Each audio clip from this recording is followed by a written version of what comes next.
Baby, won't you sue me? Baby, won't you sue me? So yeah, man, we're here at Viet 5. My brother Tuan. The way we met was through a Web3 chat that go crazy about every second hour of the day, right? So that group chat definitely is on high alerts because that thing be juking is crazy. But it's so many great relationships that I've been able to build in this Web3 space and now in real life. Because you got to think about before it was people was overemphasizing the term in real life. 2020 was a time where we was all isolated.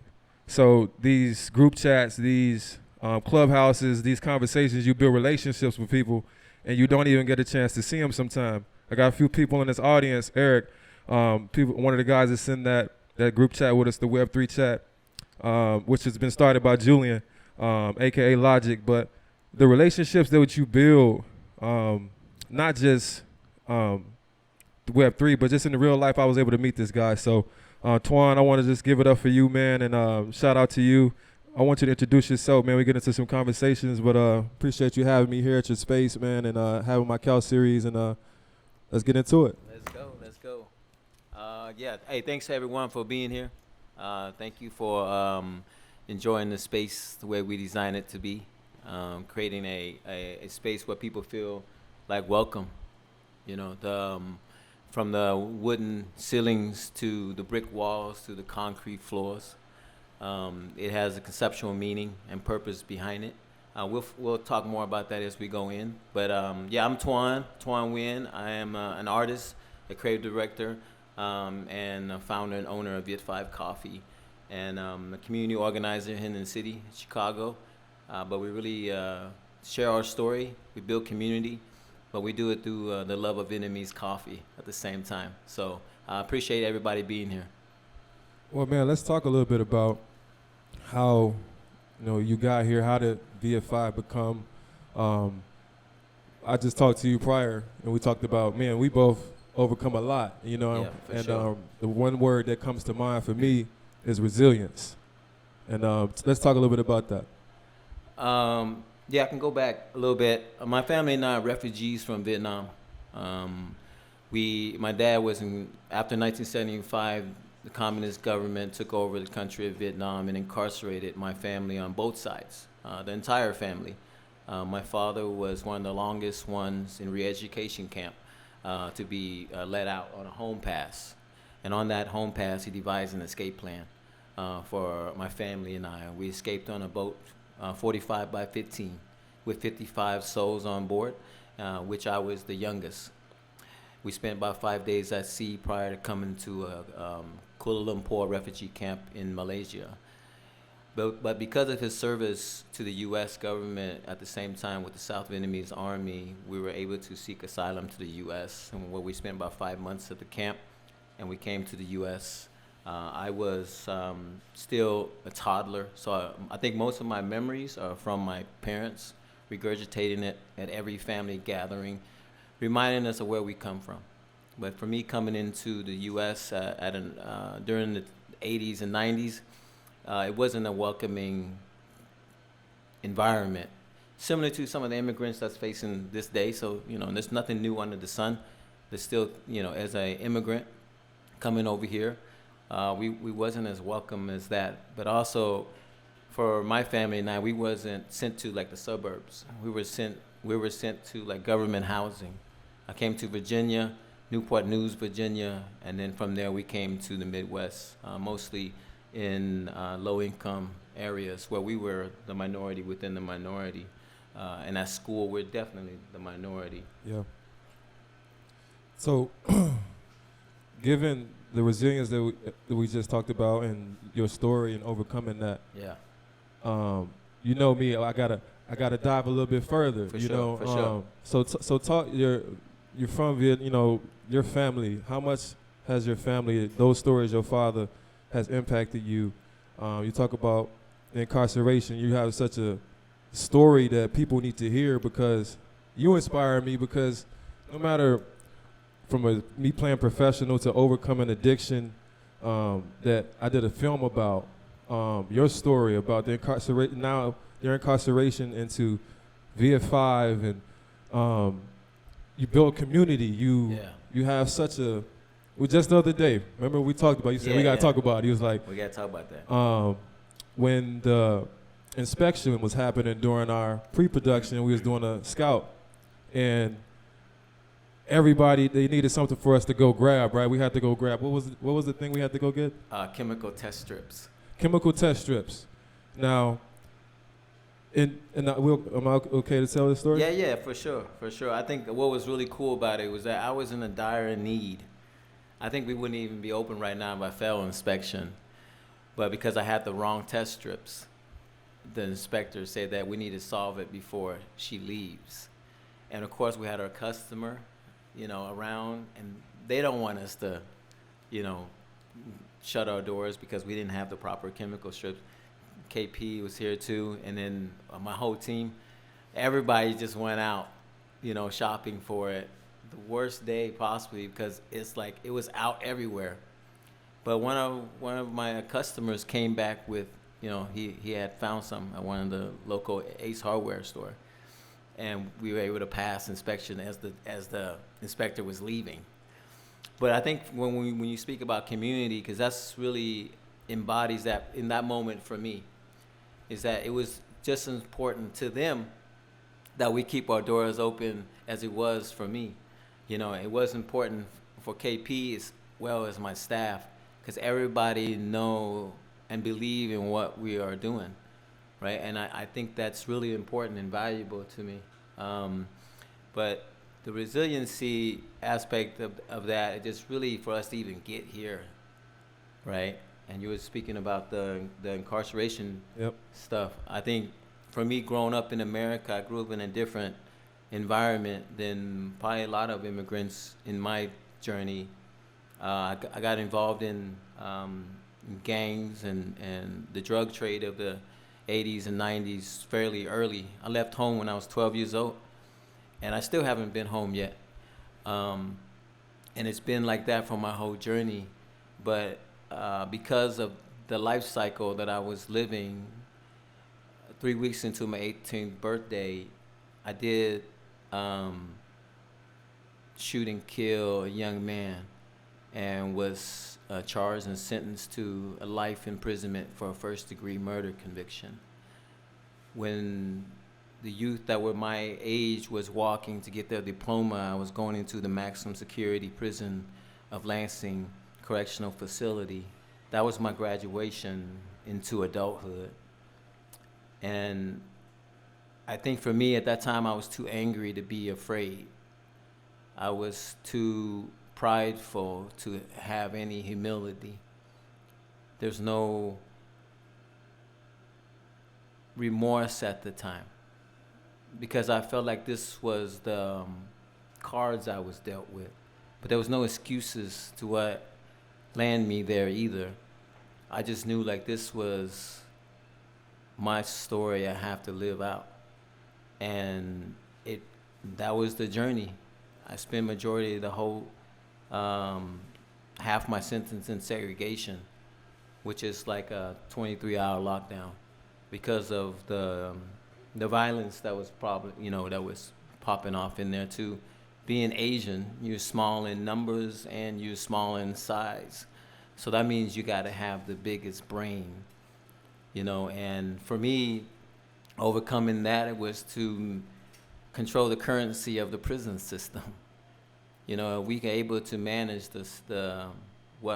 how currencies flow, then there's no need to be fighting every battle because no one really would want to touch you because you are what manages the flow of contraband and things like that goes through the facility.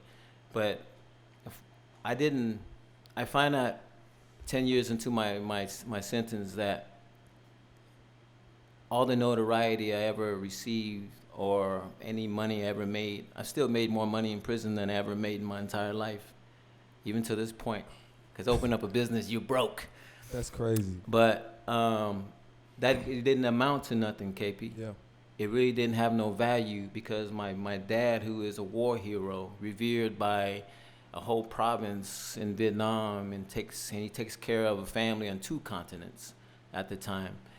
I brought a lot of shame to my family from what I did, particularly in the Asian household.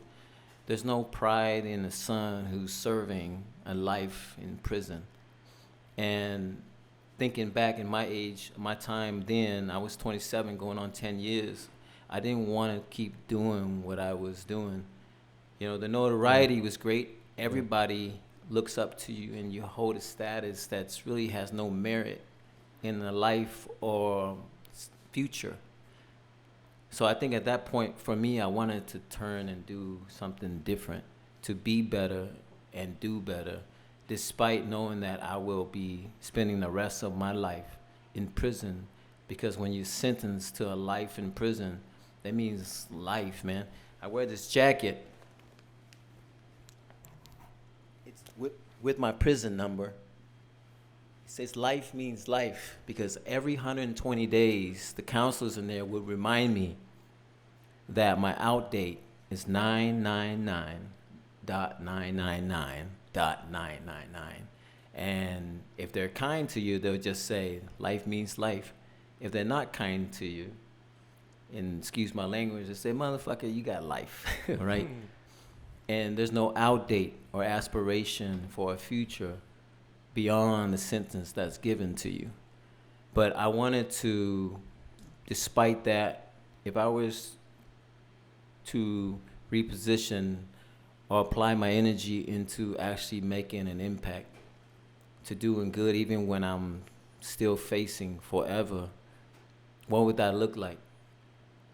I follow no one at the time. Ever since I was a kid, I didn't follow anyone.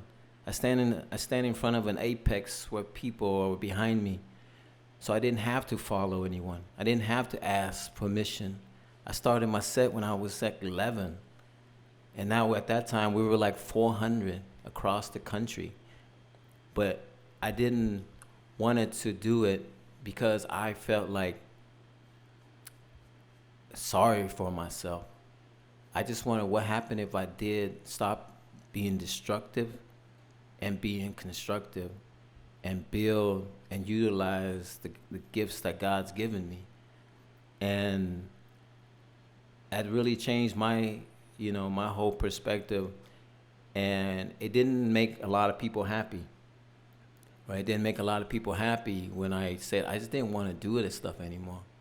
You know, I started building programs for guys. I started doing etiquette class, because when we eat, we just go to town. But I was like, what if we really sat at a table and had a dinner? What would that look like?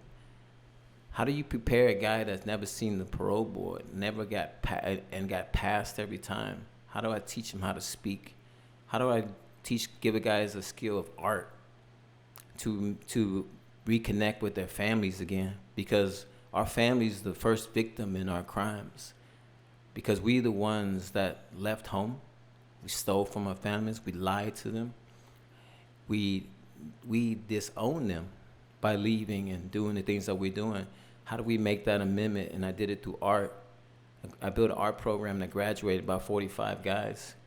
Started in a mentorship program while guys are still in there, helping guys leave their sets, their gangs, you know, because I knew all of the OGs. You still communicate with some of those guys? Oh yeah, we was a lifers club, because during that time in the 90s, there's a crime bill that sentenced a lot of young people. I was a teenager, and a lot of my friends, we all were 14 to 19, all sentenced to life in prison. We all grew up in the same neighborhoods. We all living the same lifestyle. So when I went into the max, it was like a reunion, and we were all sentenced to life in prison. You know, if not, they got killed or have the death penalty or something like that. But for me, I just wanted to turn that energy and was able to do it, man.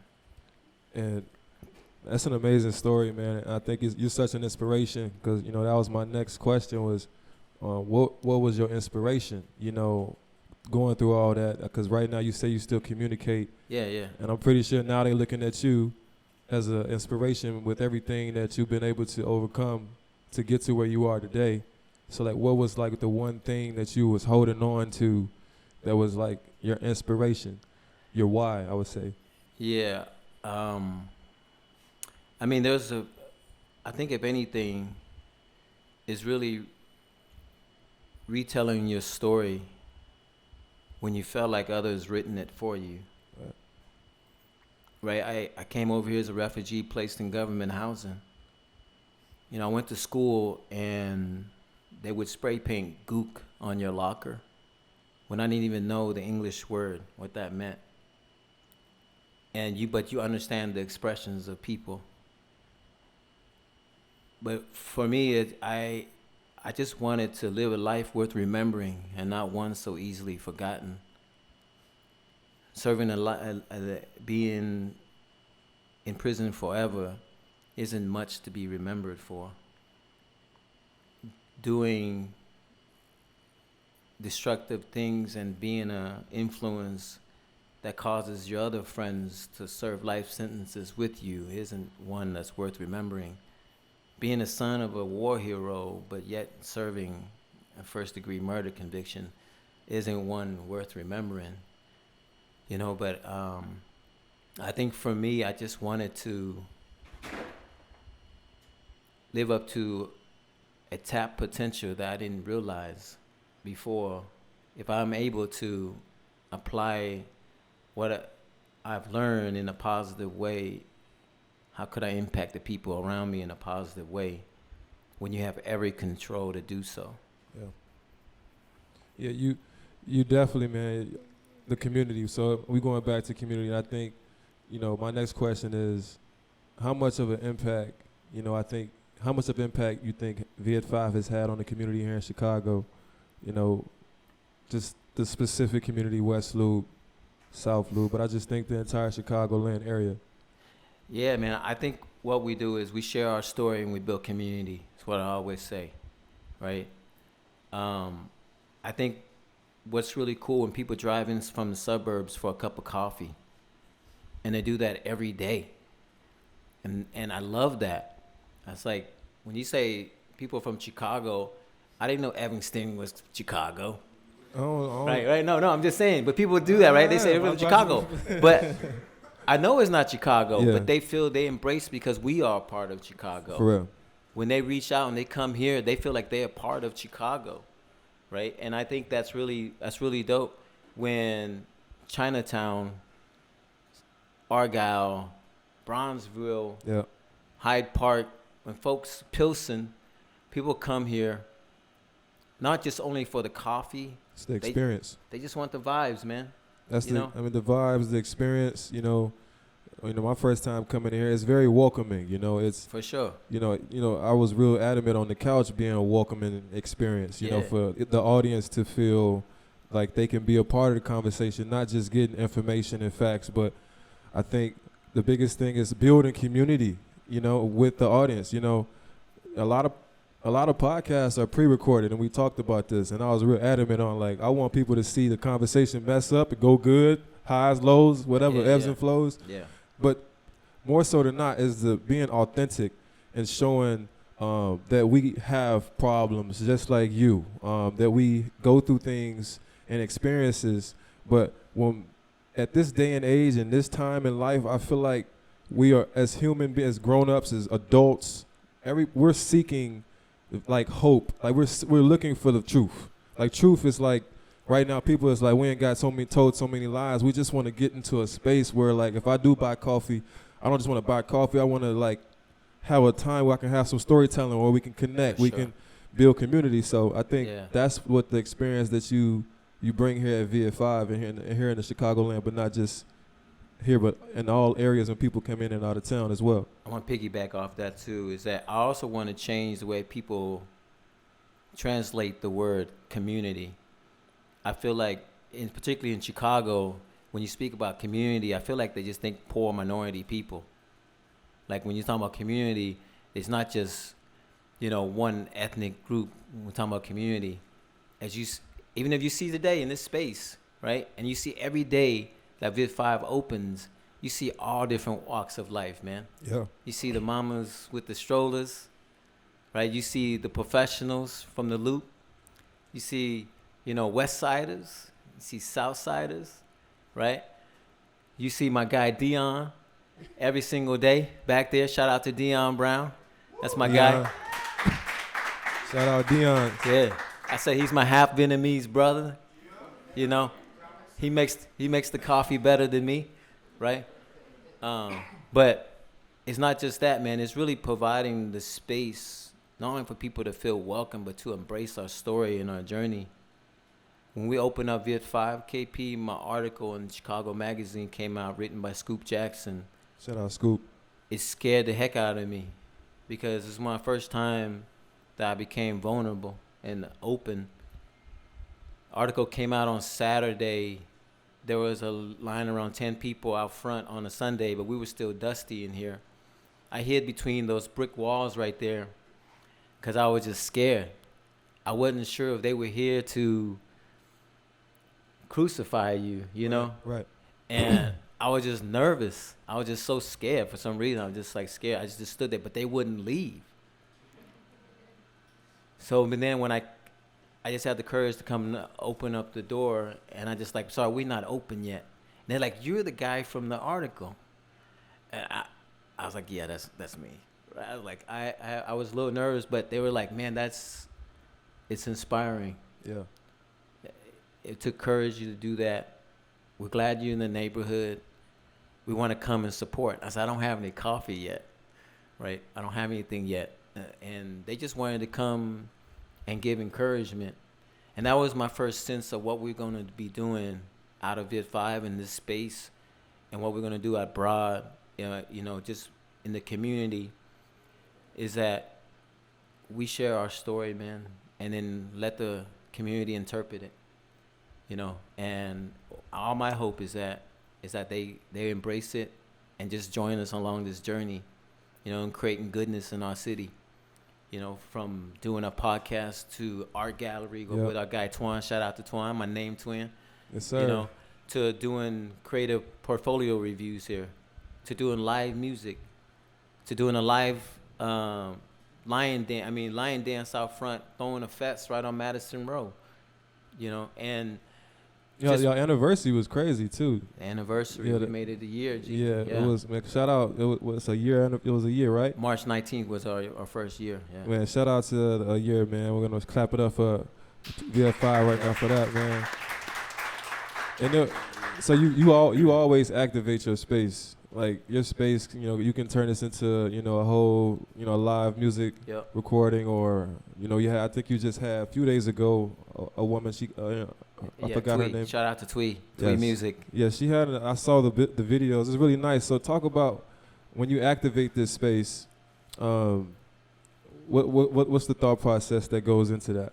Yeah. So it first starts with all my furniture is movable. Right, I'm very intentional about that because I do want to transform the space into how creatives can imagine themselves being a part of it. The only thing I can't change is the counter, right? Can't move that. I wish I could, like IKEA or something, maybe in blocks, but I didn't do that. There's electrical wiring. Write that down. Yeah, all right, there's electrical wiring. But that's really my intention in the space, is creating that space where things can interchange and creatives and other folks can come and see themselves being inspired as a part of it. And I think that's the win. That's why the negative white space that you see on the wall, as an artist, that's a blank canvas. Yep. Right? So that's very intentional of why I did that. Tuan is the only one has put art on this wall and hung it there for a long time. But even with that, I had to tell him, man, test strips only, right? It's like nothing permanent. Because I want to allow somebody else to come in and see their art on here as well, or their story, their journey, a part of that along with Viet5. So now we're talking about art. Now I'm finna shift it real quick. Web3, NFTs. Yeah. How we, originally met and got connected. How has that space been treating you? I think we need to have an open discussion about that. No, for sure. I think Web3, one of the things that's really cool is that it transferred like the physical space into a digital space. But what what drew me to it, from Clubhouse Yep. to Twitter Space now, is the community aspect of it. Bro, I didn't even knew what you look like, but everybody in that group chat, or just in our Clubhouse, even from the beginning, with the little avatar, you make a connection, right? Everybody has this part. My guy Eric, shout out to Eric. He comes to a lot of our stuff, and we met through the space. Yeah. But what I really love about it is the ownership of the creative. Yeah. Right. As a creative myself, that's what you always want to fight for, that space that you own, and through your art that you storytell about, and how much time you put into that art. Everyone wants a piece of it. Right. Right. But in Web3, you have that piece of that ownership. And I think that's the beauty of it. And then the support of homies and the community of your art. And right? the equity that you can give to your fans too. Exactly. Even from like an artist standpoint. Exactly. Royalties. Yeah. I think that's been a lot of talk. I know people been, really heavily on La Russell. He's been pushing his music out, distributing it through his own platform. And that takes me back to Web3, to the NFTs, to the ownership, to everything is seen on the blockchain. Nothing is missed. Nothing is missed. So again, are you working on some NFTs, or do you think Viet5 y'all should make like an NFT? I feel like that's coming soon. No, it's conceptualized. It's part of why I'm going back to Vietnam too as well.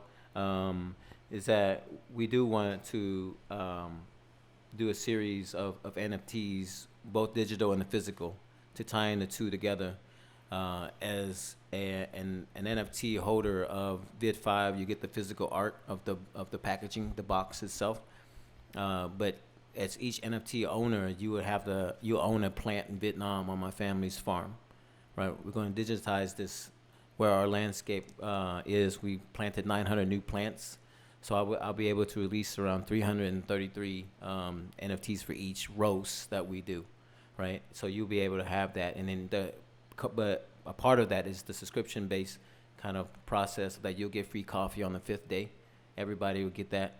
We'll send care packages to you every other month. Every quarter you get a special gift, that kind of thing, as an NFT holder of Viet5. But all that right now is conceptualized, and part of that is why I'm taking a trip back to Vietnam on Thursday.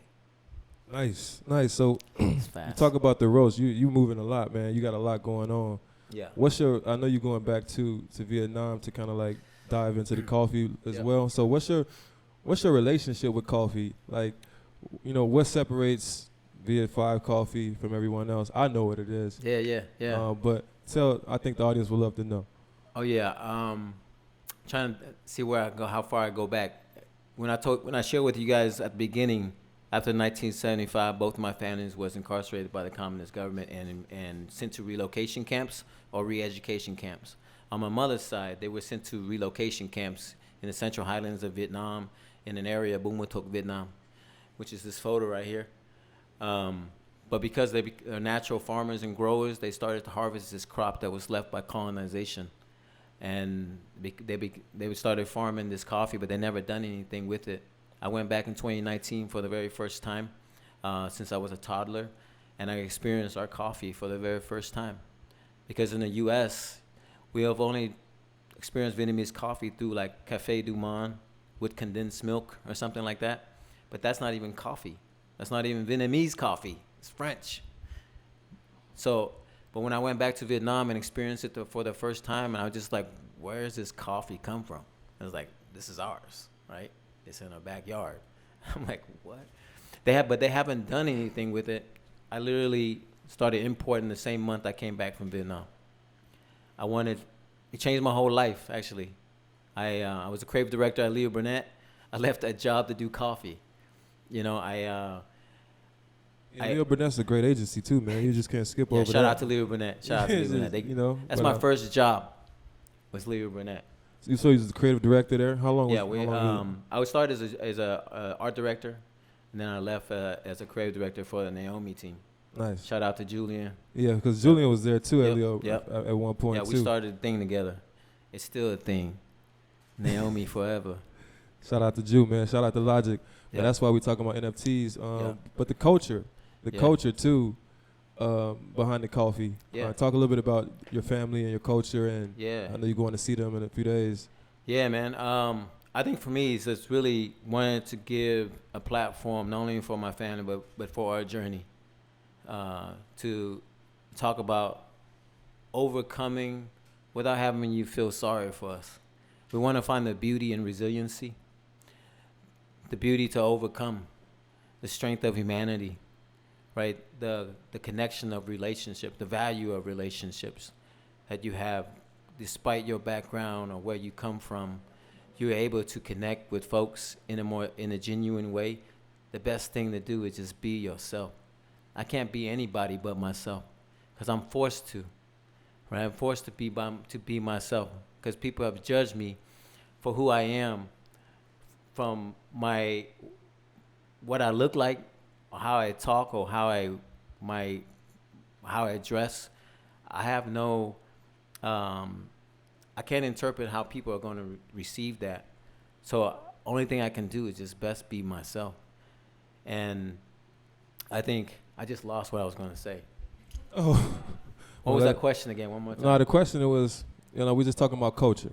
Yeah. Talking about culture in your family. Yeah, and for the culture for me it's just my familiarity with how I've grown up, and it just allowed to express myself in this way. And then I see it being a commonality with so many people.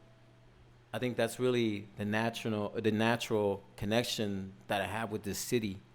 And the city's made of 77 neighborhoods and so diverse in so many ways. And here we are just expressing ourselves, and people gravitate to it in a natural way. I don't pay for advertising. We just share our story. We present ourselves as Viet5. Viet5 means Vietnam, right? Nam means 5 in Vietnamese. It's in honor of my 5 siblings, my dad's 5 years of incarceration by the communist government, our 5 days at sea. I'm also the 5th sibling in my family. The number 5 in numerology means making choices that leads to change, that leads to freedom.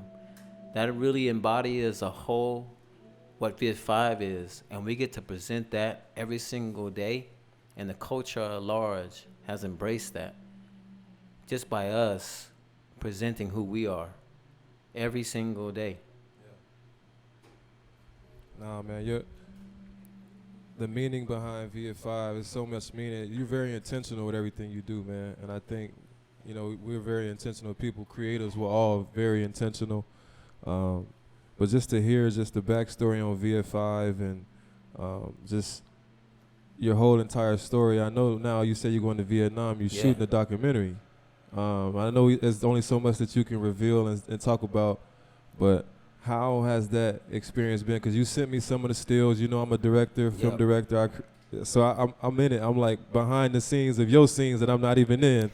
And I'm like watching from afar. So talk a little bit about how that experience has been. No, it's been an I don't know, it's been a journey, but I'm still learning how to express hardship, right? To express sorrow and sadness. I still deal with mental health every single day. Right, the undealt trauma that you go through, it's hard to regurgitate that to people around you that are waiting for a good story. How close of how personal it is to be able, you want people in.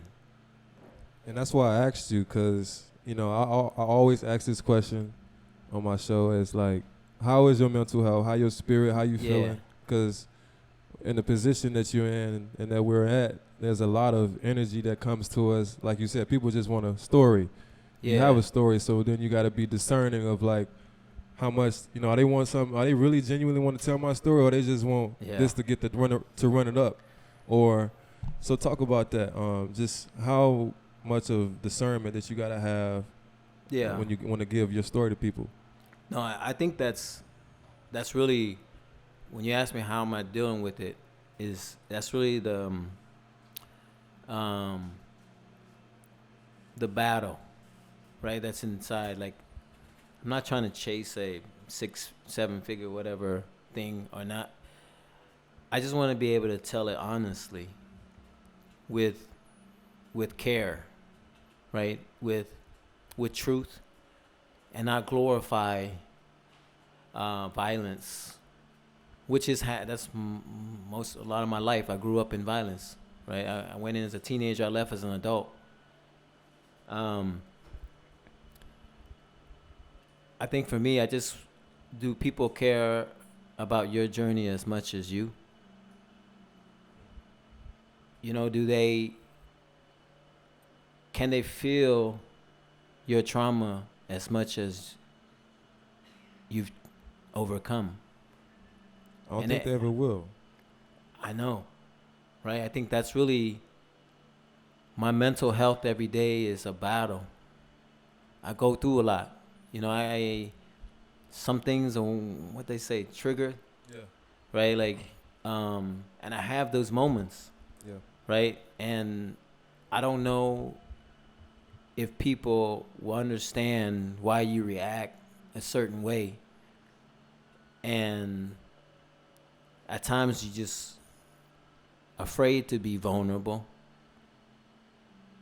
But it's a lonely space when you hold on to it like that. So it's still a battle for me every single day, because I'm still wondering if I deserve to be here. My life, I always feel like it's going to be short. Like, I always talk about that with my guys. It's like I'm always feel like today is like my last day, because this is psychology I've always had since I was a kid.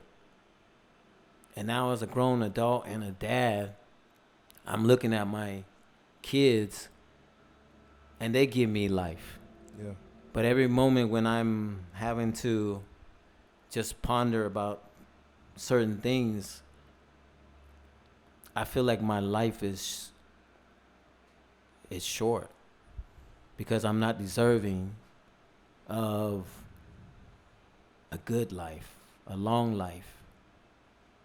Well, you are deserving. I'm going to just say, and I think that what we call that, the adversaries and the opposition and the enemy, the devil for the church folk.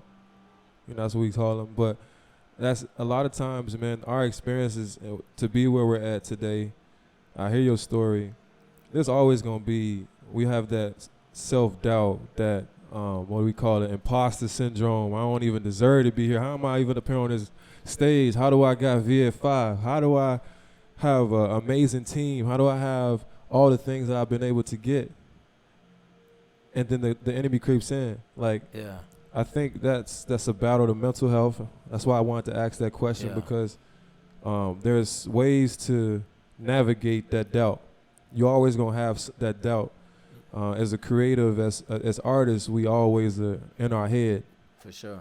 About any and everything, and we're very particular. So my next question is, what are some ways that when you are having a down day and you wake up on the wrong street, what are some ways that the things that you do to help you navigate out of that?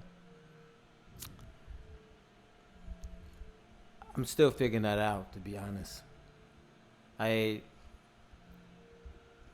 one of them is, I'm here. I think, not to cut you off, I think you have brothers around you. You got people that really got your back, dog. Like, and just because we ain't blood, that don't make us not blood. We blood by the spirit. We blood by energy. For sure. We blood by alignment. We all got people in here that we are bonded to by energy. And I think when you get to a place in your life of stillness, like I'm sitting next to you, I can feel your energy. It's like you're anointed, man. You got a calling on your life. You went through what you went through for a reason, so you can be sitting on this couch and we talking to the people. For sure. So you can be an inspiration. Yeah. So get back to telling me how you get. I'm one of the ways to help you navigate. But what are some ways? No, I think that's, thanks for reminding me that, because I think that's what I've learned to do is communicate how I'm feeling. And sometimes I feel like it can scare people, right? Like when someone says something to me or do something, even in a joking way, it will mess me up like in 3 or 4 days, man. You know, I got hit by a car, KP, down the street on my bike. Somebody ran the stop sign. And I was on my bike, man. It was T-bone me, right?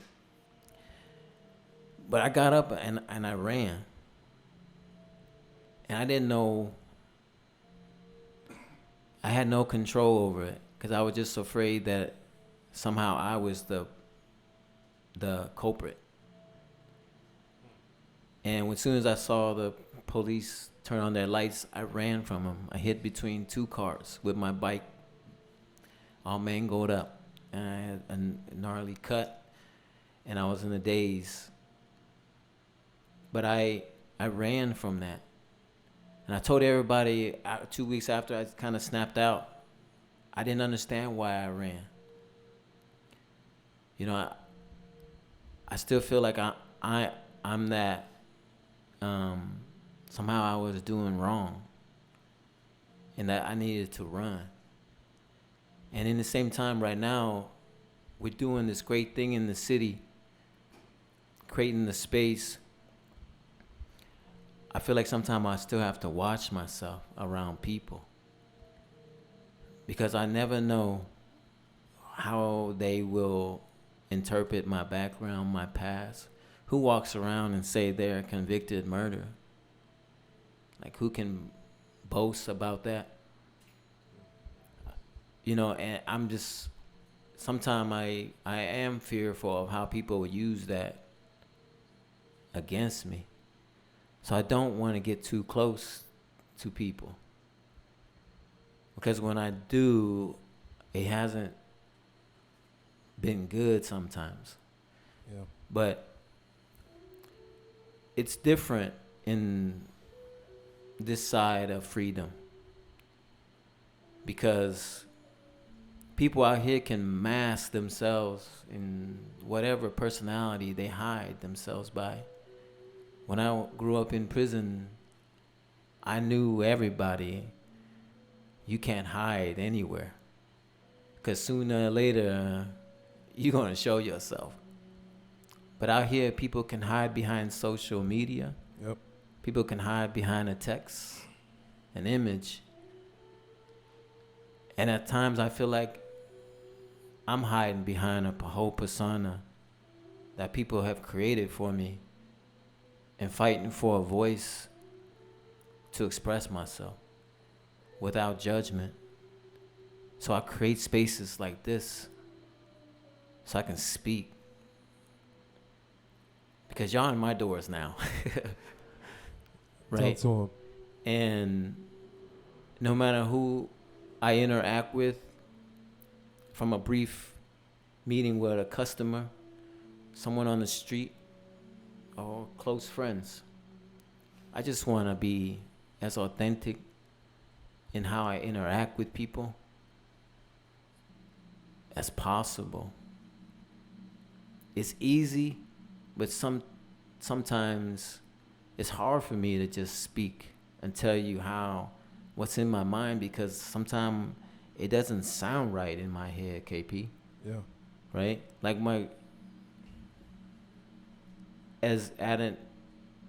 when you say certain things, I just interpret it sometimes differently.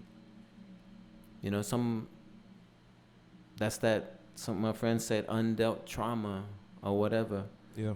You know, and I've just learned even that terminology. undealt trauma. Like, yeah, I haven't dealt with that. That happened. Right? So like, that's new for me. Yeah. So the more I'm able to have these kind of conversations, I'm just even learning more and more about myself. I think, man, just hearing you speak, man, it's just, again, I'm gonna keep saying it, man. You're revealing truth, and I think by you telling your truth, I always say it sets you free. It removes you from it. You know, it doesn't have power over you no more. Convicted murderer, it doesn't have power over you no more. Yeah. You know, you had an addiction that doesn't have power over me anymore. Yeah. Pills had power over me. Mm. You know, from 2010 till like 2015, 2017, my last years playing in the NFL. Yeah. And our stories are so similar because I had to really separate myself from the person of who that was and everything that came with that and everything that was portrayed on me and who I was, the stigmas and the injury prone. It's so much that I had to navigate through mentally, because when you think about at the time of, now I'm getting in depth and talking about addiction, because again, we all still deal with trauma. We talk about undealt trauma. This is the undealt trauma. So by me talking about it, it continues to further myself. It's crazy that something as small as this had control over my life. This is so big. And I think about to be where I'm at today and to have these conversations and hear your story. We're blessed, man. Like, you know, this favor that's been shown and grace over our life. And I do want to talk about that. The grace? The grace. I was sentenced to life imprisonment with eligibility parole of 15 years for a first-degree murder conviction. No one's ever made their first eligibility parole date on their first parole hearing. On the day that I was parole eligible in 2011, June 21st, which is next month, I'm about to be 12 years. That's my birthday. Of freedom. Shout out, man. And it's your birthday, G? That's crazy. That's crazy. That's crazy. But it hasn't happened since or after or before. I'd love for somebody to Google and prove me wrong. That in the penal system, that with someone with a life sentence and a first-degree murder conviction walks out the prison on the day that they're parole eligible on their first hearing. But by the grace of God, I'm here. Amen. You know, I went in as a teenager. I left as an adult. The world changed a lot. But I felt like people still have the same emotions, just expressed differently. And I think, like, coming out, I didn't even know the internet. Right? I went in mid-90s. I Googled when I first came out. Yeah, and that's the true story. That's crazy. And I went into a conceptual design school where Adobe software was like a thing. But I'm just grateful that God gave me the opportunity, not only the second chance, but third chance, fourth chance, so many times. And I didn't want to squander it. You know, art has always saved my life. But art can be subjective. But I've learned to conceptualize it. Because if something with a strong concept, it has potential for timelessness. You can judge my art and say you don't like it. It's not your thing. But a strong concept has potential for timelessness. And that's where, like, the birth of this brand, I wanted to have that potential for timelessness because the concept behind it shares our journey, shares our story, and it can only be written, you know, once. And we just retelling it every single day. And I think storytelling is an art, man. You know, art is subjective. But you know, I think about to be able to tell stories. You think back in the days before Christ, and even just in times of just where there were no social media. How did they communicate? Mm-hmm. Through the stories, through the Bible, through text, Yeah. through images, through just being in tune with Mother Nature, and it's been amazing to go on this journey, bro, with you, and hear your story and just talk about how you got here and just the man that you are and who you have been able to become and still becoming in this life. I'm happy to say I got a brother, man, as we continue to keep doing what we're doing. You know, as we get to a close, man, again, we appreciate y'all, you know, listening in and just vibing with us with these conversations, because these are real conversations, and I think we need them more, because once we step outside these doors, you know, everybody finna go to a brunch and turn up. So we need something for this ain't church, I always say, but that's still, I just think we just need real conversations. We all the same, you know, just different spaces, different times, we all in different eras in our lives, but we all at some point just need to have these real conversations. Bro, you have such an amazing story, and you're such an amazing storyteller. You're so connected to your experiences, and I think that was, to be a storyteller, Nina Simone talked about this. She said, as artists, as storytellers, we must reflect the times in which we live in, and given the times that we living in, the times that you lived in, to be able to regurgitate it back to us, to answer her question that in depth and give us a story. You're a powerful storyteller, because you went through some experiences, and life is all about experiences, and we all have our experiences in here. But I think it's all about how he said, how you respond. Your story gonna be different from his, mine's gonna be different from his and hers, and it's how you respond. Sometimes we take something that takes 2 minutes to get over, and we turn that into like a whole week, and we holding on to things. How many things we hold on to?